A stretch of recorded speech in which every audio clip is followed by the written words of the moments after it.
ఏంటదితి, జరిగిన తప్పుకు క్షమించమని నేను నీ కాళ్ళు కూడా పట్టుకున్నాను కదా, నీకు న్యాయం చేస్తానని మాట కూడా ఇచ్చాను కదా. నువ్వు ఇంద్రని పెళ్లి చేసుకుంటాను అంటే నేను దగ్గరుండి ఆ పెళ్లి చేద్దామనుకున్నాను. వాడు చనిపోయాడు. ఇంకేం చేయాలి నేను? నువ్వేమో ఇంకొకళ్ళని పెళ్లి చేసుకునంటున్నావు. మీ అమ్మ నాన్న తెచ్చిన సంబంధాలను చేసుకునంటున్నావు. గౌతమ్ తెచ్చిన సంబంధాలని చేసుకునంటున్నావు. ఏం చేయాలో చెప్పమ్మా. మీరేం చేయవలసిన అవసరం లేదు. ఇలా మా ఇంటికొచ్చి గొడవ చేయకుండా ఉంటే చాలు. ఇంకొకసారి నా కూతురుకేమైనా జరిగిందో గొడవలు చేయడం కాదు, ఆర్మీ వాణ్ణి యుద్ధం చేస్తాను. ఇది హెచ్చరిక అనుకోండి, ఇంకోటేదైనా అనుకోండి.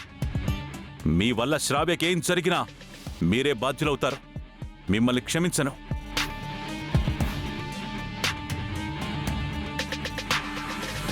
వస్తాను శ్రావ్య, నీకేం కాదు. నువ్వు ధైర్యంగా ఉండు.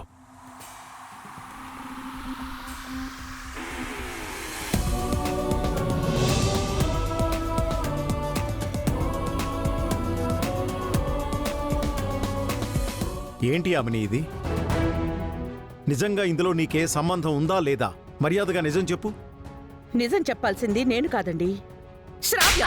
చెప్పలే. యామిని, మామ్, యామిని ఆగు. చెప్పమంటుంటే. యామిని, ఎందుకు శ్రావ్యను కొడుతున్నావు? మీ నాన్నని ఎందుకు తీసుకొచ్చావే? నేనేం చెప్పలేదు అత్తయ్య. ఆ రౌడీయే మీ గురించి చెప్పాడు. నోర్మోయ్! ఎవరో ఏదో చెప్తే మీ నాన్నని వెంట పెట్టుకుని వచ్చి గొడవ చేస్తావా? అయినా నీకంత అనుమానంగా ఉండుంటే నువ్వే మీ అత్తయ్యని అడిగుండొచ్చు కదమ్మా. మధ్యలో మీ నాన్నని ఎందుకు తీసుకొచ్చావు? నేను తీసుకురాలేదు మావయ్య. నేను రోడ్డు మీద రౌడీతో గొడవ పడ్డం చూసి నన్ను తీసుకొచ్చారు. మీ ఇంట్లో వాళ్ళు చేసిన తప్పు నీకు తెలీదా? ఇప్పుడు కొత్తగా మా తప్పుల గురించి వెతుకుతున్నావు? ఇంకొక్కసారి మీ వాళ్ళు మా ఇంటికొచ్చారంటే నేను ఊరుకోను. లోపలికి పో.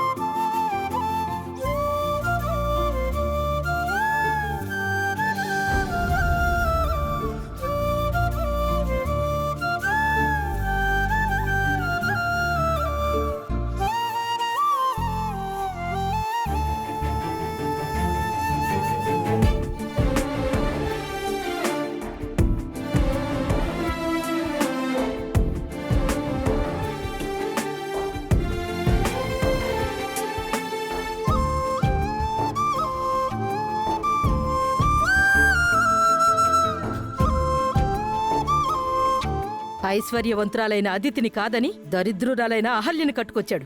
వాణ్ణేం చేసినా పాపం లేదు. అమ్మా నాన్న లేరు, ఆస్తి పాస్తులు లేవు, ఊరు పేరు లేదు. రే చిన్నా, మీ అమ్మని ఇందాక అందరూ అనరాని మాటలన్నారా. అమ్మకు పుట్టిల్లు లేదని, ఆయన వాళ్ళు బంధువులు లేరని, అమ్మొక్క అనామకురాలు అని అందరూ నోటికొచ్చినట్లు తిట్టారు.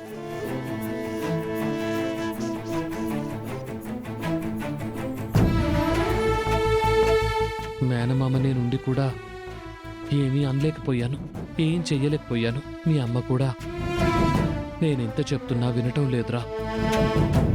నువ్వు పుట్టక ముందే ఇలాంటి ఇంటిని వదిలేసి వెళ్దామమ్మా అని చెప్పానురా. కానీ మీ నాన్న మీద ప్రేమతో తను ఈ ఇంటిని, మీ నాన్నను వదిలి రాను అని చెప్పింది.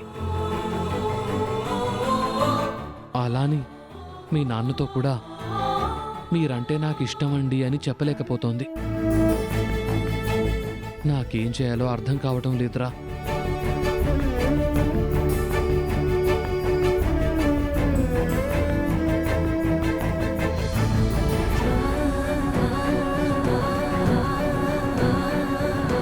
ఇక లాభం లేదు. అహల్య ఎలాగూ తనకు తానుగా నోరు తెరిచి తన మనసులో మాట గౌతమ్ బాబుతో చెప్పదు. అందుకే నేనే అహల్య రాసినట్టుగా ఒక లెటర్ రాసి బాబు దగ్గర పెడతాను. అప్పుడు గౌతమ్ బాబు వచ్చి ఆ లెటర్ చూసి అహల్య మనసును అర్థం చేసుకుంటాడు.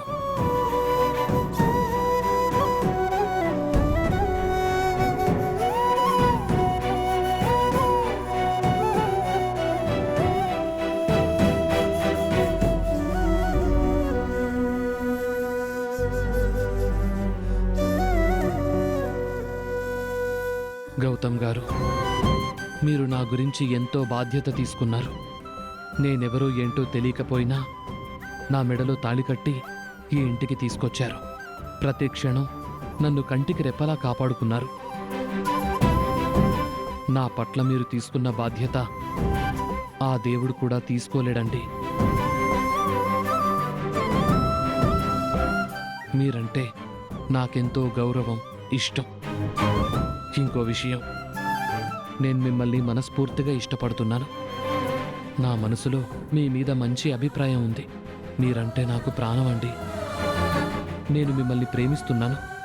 మిమ్మల్ని వదిలి నేనెక్కడికి వెళ్ళలేను. దయచేసి నా ప్రేమను అర్థం చేసుకోండి. ఇన్ని రోజులుగా నేనొక అనామకురాలిగా ఇక్కడున్నాను. ఇక నుంచి నేను మీ భార్యగా ఉండాలనుంది. మీతో జీవితాంతం కలిసి బతకాలనుంది. మిమ్మల్ని, బాబుని, ఈ ఇంటిని వదిలి నేనెక్కడికి వెళ్ళనండి. దయచేసి నా ప్రేమను అర్థం చేసుకోండి. మీ ఎదురుగా నేను ఈ విషయం చెప్పలేను. అందుకే ఇలా లెటర్ రాసి పెడుతున్నాను. ఈ లెటర్ చదివాక మీకు నా మనసు అర్థమవుతుంది.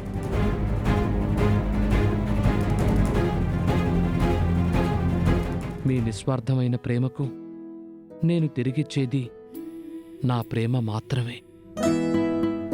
ఇట్లు మీ అహల్య.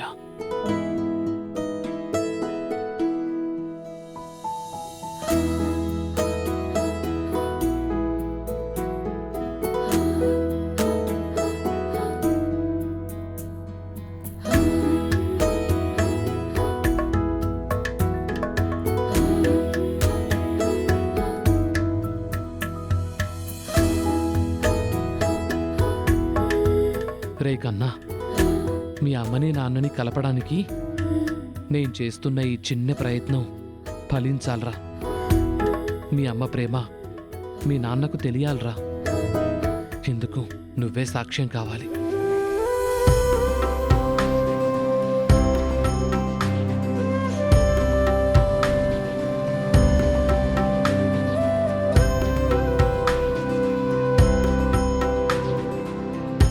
ఇంకాసేపట్లో గౌతమ్ బాబు వస్తాడు. ఖచ్చితంగా ఈ లెటర్ చూసి చదువుతాడు. అహల్య ప్రేమని అర్థం చేసుకుంటాడు. ఇద్దరూ కలిసిపోతారు. ఇక ఏ సమస్య ఉండదు.